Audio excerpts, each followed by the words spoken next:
Your Excellency, our President, Your Excellency Deputy President, and all protocols as established, including my dear brother Aden Duale, our chief guest today. In 1989, I represented a man called Mohammed Shuriye. He had been accused of murdering a conservationist called George Adamson. I was instructed by some member of parliament from Fafi called Ibrahim Salat. When I got him acquitted,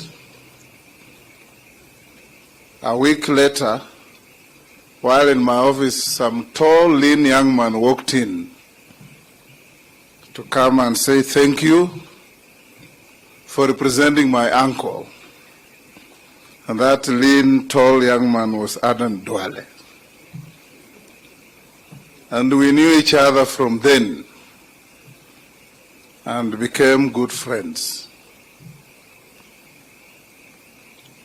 Yesterday, Aden Duale walked to my office with a copy of the book, signed it for me, left it with me, and in the evening I did a quick John F. Kennedy type of reading of the book. And I can stand here and tell you, Aden Duale, that you've told a good story. And Chinua Achebe said, don't wait for anybody to tell your story. You must tell your story. And everybody must tell your story. Reading this book, Aden Duale has just led Kenyans into the most poorly guarded secret of Kenya's politics. Backstabbing, betrayal, arrogance, greed, name it.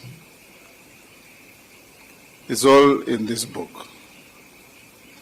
But what is important is that those of us who know Aden Duale, you know, one time when I was unceremoniously stripped of the position of leadership of the minority in the Senate, and I had spoken with mercurial English on the floor,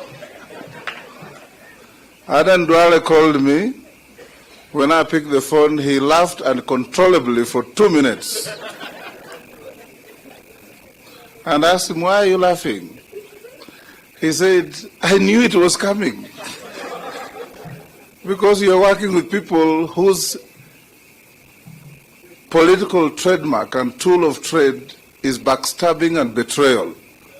So you've just joined the rank and file of those who have been betrayed. That is one of the chapters in my book that is forthcoming.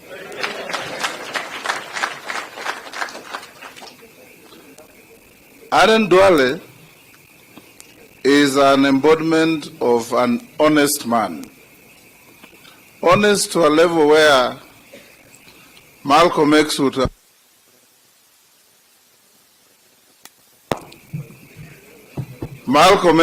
called him a house nigger. Because his level of loyalty to our current president is equitable to the house nigger who, when the boss is sick, says we are sick. That is Aden Duale for you. Because when he believed in a cause, he took it and ran with it. Your Excellency, perhaps you don't know, since we formed government, Aden Duale comes to my office once every week to sit and talk to me, and we compare notes, how things going. We must make this country move forward. Thank you, Aden Duale, for being there for many of us. And in writing your book and placing it before Kenyans, you've done a wonderful thing. After 3-4 years, write a second edition of your book because there are some things that you'll remember you didn't give them enough detail, and so on and so forth. I don't want to say too many things, Your Excellency, but I want to say this, that Aden Duale, you've shown Kenyans that a good leader can step on the shoulders of others to rise, but must also be ready to have his shoulders stood on by others to rise. And you've demonstrated that very well in your conduct, in your speeches, in your everything.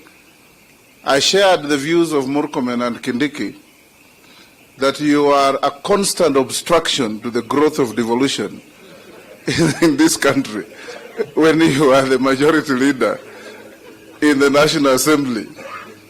And I repeatedly told Kijana Muturi that why are you so close to this obstructive character? But it is good to believe and do what your heart tells you. And I suspect even as you are a pious Muslim, you must have read a bit of the scriptures. Because in the Bible, a man called Judas Iscariot, after betraying Jesus, was so troubled by his conscience that he tried even to take back the money he had been bribed to betray Jesus. They refused to take back the money. He went and hanged himself. So you must have learned a lesson from there that when you betray people, you'll have such internal turmoil and a troubled conscience that whatever you do, wherever you go, you'll always be looking over your shoulder to see if there are some imaginary enemies following you. But I'm sure you sleep silently, quietly, without any such troubled conscience. Keep it up. Lastly, your angle that I defended did not finish paying my fees.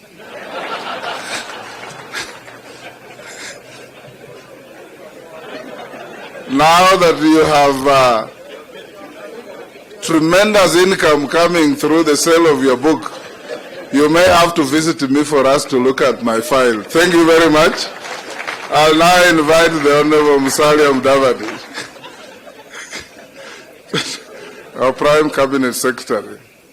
Hongera sana ndugu yangu Duale. Keep it up.